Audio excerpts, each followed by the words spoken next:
Natagpuan ang isang bagong silang na sanggol na nakasilid sa ecobag at nasa gilid ng isang hotel sa Malabon. Pinaghahanap na ang lalaking nag-iwan sa sanggol doon. May unang balita si Rafi Tima. Lucky! Inano nga na ito eh, tinakpan. Tinakpan, tas ito.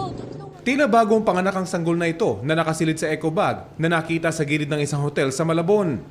Nakakabit pang umbilical cord nito. Nakatakip siya po ng napkin eh. Hindi ko alam kung anong gagawin ko eh. Kaya tinanggal ko yung napkin. Tapos may Nung tinanggal mo yung napkin, ano yung nakita mo?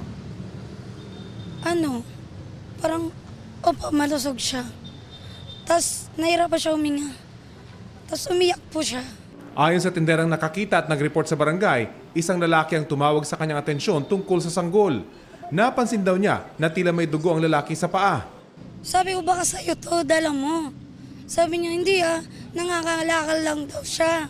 Tapos yun, nagpatawag ako ng taga-barangay. Pagdating po ng barangay, nawala yung lalaki. Nung check namin sa CCTV, siya din pala yung nag-iwan nung eco bag na red na yun, sir. Ayon sa Malabon Police, maayos ang kalagayan ng sanggol na tinawag nilang Baby Trav.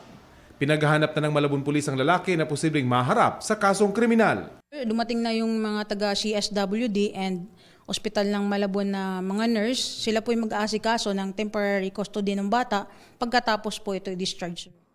Ito ang unang balita. Rafi Tima para sa GMA Integrated News.